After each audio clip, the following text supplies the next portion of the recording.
আসসালামু আলাইকুম। আজ কয়েকদিন যাবৎ টানা এত গরম পড়তেছে যে আসলে মুখে কোনো কিছু আর ভালো লাগতেছে না। এজন্য হাজবেন্ডকে বললাম বাজারে যাও সবজি নিয়ে আসো। ও আমার জন্য শসা নিয়ে আসছে। বলে যে শসা রান্না করে খাও, এটা কিন্তু শরীরের জন্য এখন ভীষণ উপকারী হবে।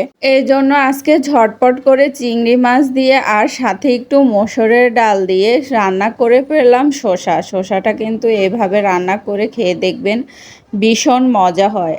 অনেকে আবার নারকেল দিয়েও রান্না করে, আমি কিন্তু একটু মসুরের ডাল দিয়েছি সাথে চিংড়ি মাছ, এই কারণে শসা তরকারিটা ভীষণ মজা হয়েছে। প্রথমে আমি একটা পাতিলের মধ্যে এখানে 3 টেবিল চামচ পরিমাণ তেল দিয়ে দিয়েছি, সাথে দিয়েছি হাফ কাপের মতো পেঁয়াজ কুচানো, আর সাথে দিয়েছি 4-5টার মতো কাঁচামরিচ। একটু নেড়ে চেড়ে দিব, পেঁয়াজগুলো একটু লাল লাল হওয়া পর্যন্ত অপেক্ষা করব। এখন দিয়ে দিব 1.5 চামচের মতো রসুন বাটা, সাথে দিয়ে দিব 1 চামচের মতো আদা বাটা, 1 চামচ লবণ, 1 চা চামচ হলুদ গুঁড়ো, 1 চা চামচের থেকে একটু কম মরিচের গুঁড়ো।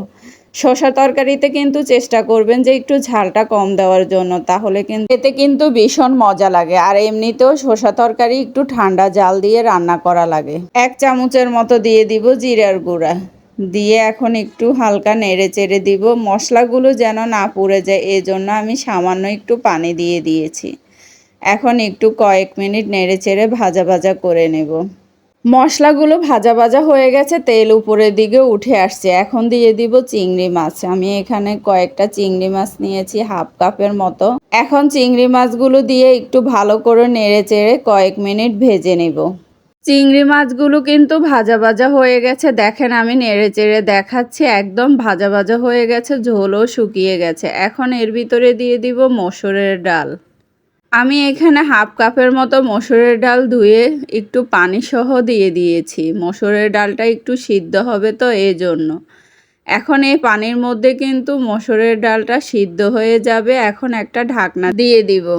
এর মাঝে দেখেন আমি কিন্তু শসাগুলো এভাবে টুকরো করে কেটে নিয়েছি। আমি এখানে বড় সাইজের 3টে শসা নিয়েছি। 10 থেকে 15 মিনিট পরে ঢাকনাটা উঠিয়ে দেখব যে ডালটা কি সিদ্ধ হয়েছে কিনা। ডালটা মোটামুটি আমার সিদ্ধ হয়ে গেছে, এই যে দেখতে পাচ্ছেন। এখন দিয়ে দিব কিন্তু শসাগুলো দিয়ে এখন আবার একটু নেড়ে চেড়ে ভালো করে মিশিয়ে নেব। শসা আর ডাল মশলার সঙ্গে একসঙ্গে ভালো করে মিশিয়ে নেব। এখন দিয়ে দিব একটা ঢাকনা।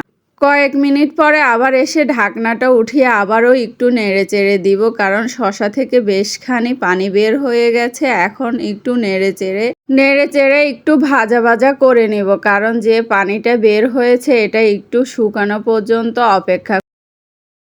আর এইভাবে কিছুক্ষণ নাড়াচাড়া করব, কারণ শসার মধ্যে যে ডালটা দিয়েছি ডালটা যেন নিচে দিয়ে না পুড়ে যায়, এই জন্য। এখন দিয়ে দিব রান্না করা ঝোল। আমি এখানে পরিমাণ মতো রান্না করা ঝোলটা দেওয়া শেষ। আপনারা আপনাদের পছন্দ অনুযায়ী দিবেন, যে যত বেশি ঝোল খাবেন সে অনুযায়ী রান্না করা ঝোল দিবেন। এখন একটু ভালো করে নেড়ে চেড়ে দিব। ঝোলের সঙ্গে শসাগুলো একটু ভালো করে মিশিয়ে নেব। নিয়ে এখন আমি আবার একটা ঢাকনা দিয়ে কিছুক্ষণ রেখে দিব।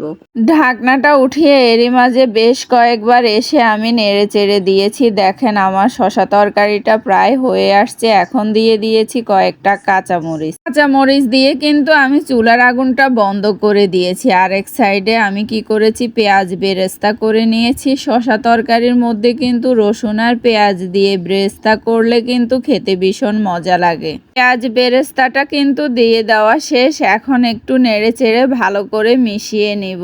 পেঁয়াজ বেরেস্তা ছাড়াও কিন্তু এইভাবে এমনিতেও খাওয়া যায়।